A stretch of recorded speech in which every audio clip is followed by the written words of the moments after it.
What's going on, everybody?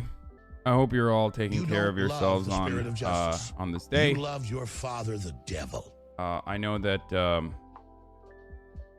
something awful happened earlier today that I was made aware of You don't while I was love the working spirit out. of justice. But You love your father, the devil. Reckful, who is a really important part of this community, unfortunately You took don't his own love life, the spirit of as justice. it was confirmed You by love your his father, the devil.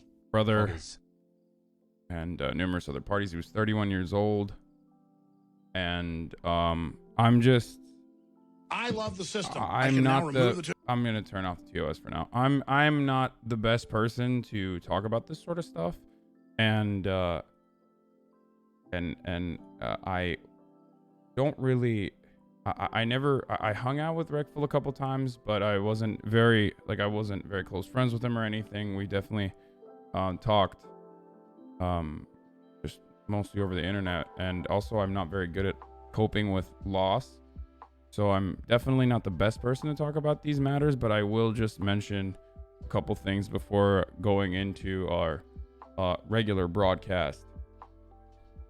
And the thing I wanted to talk about is that Byron, there's a lot of people like him on this platform, not just streamers. I mean, just people who are watchers on Twitch who are members of our communities. And the only reason why I'm mentioning this is because everyone is going to get mad at me if I don't mention it, by the way. So moderators, if anyone is saying some really stupid shit, you can yeet them, and then we'll move on. We'll continue. Listen, it's not my place to speak. The only thing I'm going to say is this. Everyone copes with loss. Everyone copes with loss in a different way. And I know that a lot of you guys were big fans of him. So that's the reason why I'm mentioning this stuff. But I'll just tell you guys how I deal with it. And hopefully we can continue to build a healthier community here on this platform. That's why people like Dr. K are really important. I really like what they do, trying to build a healthier social setting for everyone, a more comfortable environment for everyone. Now, a lot of other Twitch streamers will probably have more to say on this matter, but for me, I think building a community here has been a very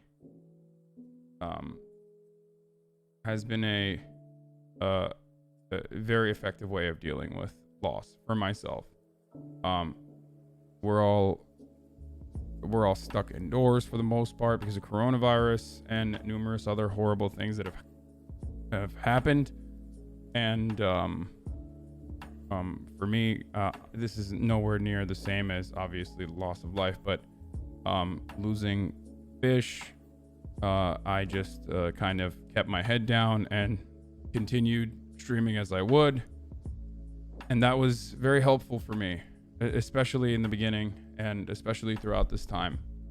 So I hope that you guys can be kind to one another, be nice to one another, listen to one another, be as empathetic as possible to your fellow individuals on the platform, because despite all the anonymity and the animosity that stems from, I don't know, sharing your political opinions on the internet, these are all real people going through very real things. And it's one way that they express themselves on the internet, express their own personal problems. So, yeah, that's all I'm going to say. And obviously, we're just going to get back to the regular order of business, as that's usually how I work through these things. So maybe that'll be helpful for all of you as well who are watching. Oh, before I move on, the last thing I wanted to say, which is profoundly important, and I really need to mention this, and I do a lot, but I should mention it once again. Look, there are always tools that are available to you. I know that this is our current healthcare structure is an absolute fucking hellhole, and it's disastrous. And then there's also stigma associated with getting help, but you can. There are opportunities, alternatives. There's a list of suicide crisis lines. I know that I have members of this community that work in suicide crisis lines as well that have been reporting that there's additional activity as a consequence of coronavirus and the lockdowns and job loss, like massive job loss overall. So stay strong. If you or someone you know is having these sorts of issues, direct them to that as a last effort, obviously, as a, but even before it gets to that point, hopefully for therapy. There are healthy and cheap and even free alternatives, especially because a lot of the people in this community are college aged. So you can almost always get free healthcare through your college. You can get free therapy for sure on most college campuses. So even if you live around a college campus, you can do that. There's also a thing called the sliding scale, which a lot of therapists will adjust their fees in accordance to your capability of paying. So you could just look up sliding scale therapy. So yeah, that's something you can always qualify for. They have it all around the country. Yeah, suicide lines are not just for folks in crisis. You can call and get help if someone you know is in crisis as well, by the way. Yes. Thank you for mentioning that. Anyway. Look, this is nowhere, like I am not someone who has experienced depression as it is for most people. Like when people say that they are depressed or they're clinically depressed, that is, I think, a little bit different than the kinds of depression that I've experienced throughout my lifetime, through like really traumatic experiences. That's a little different. So I'm not comparing my experiences with anyone else's. Obviously, everyone experiences things differently. This is a really unique thing, but the only personal thing I can tell you is what I tell you all the time, which is obviously therapy, seeking help is number one, and then organizing your life and building healthy habits is really important.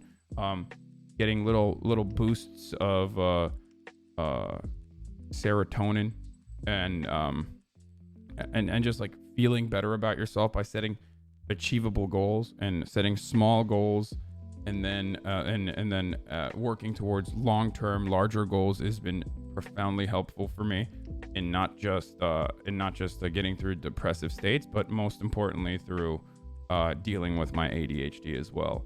So this is something that you guys can also do, but most importantly, always seek help, because this could be a chemical imbalance, and like taking drugs could actually help you. So there's no shame in that, and you can talk to others who can direct you to the proper resources. Yeah, but blogging off, getting off social media, and walking around, connecting with nature, doing physical activities, is small ways of coping, and usually it's a little drip in comparison to what an antidepressant can do for you, obviously, but those little things are overall very healthy for you, regardless of whether you have depression or not.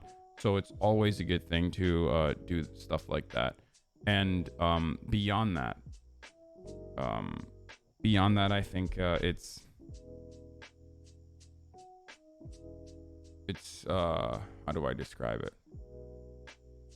Yeah, beyond that, it's just it's never bad. It's only good. It's only a good thing. Yeah. Oh, the other part about that is, of course, like SSRIs and finding the right medication is always a difficult journey. Don't give up because you feel like you haven't found the right medication. It'll take some time, but were you close friends with Rick Full? I was not. I was not close friends with Rick Full. Like, I'm not gonna sit here and lie to you. I mean, I thought he was cool. I liked he put out one of my favorite videos on Twitch of all time, which is the billionaires video, describing with a notepad exactly how wealthy billionaires are. We've talked before about his politics and stuff like that off stream, but overall we were not. I'm not gonna act like we were super close friends or anything like that. This is for you guys. The reason why I started with mentioning that, the reason why I started with that is for you guys, not for me, because a lot of you are fans of his. You've been on this platform for a lot longer than I am, and I'm sure. I mean, you were already reaching out and asking me to talk about it, so that's why I did. Okay, he was a very intelligent person and one of the OGs on the platform. So Here we go.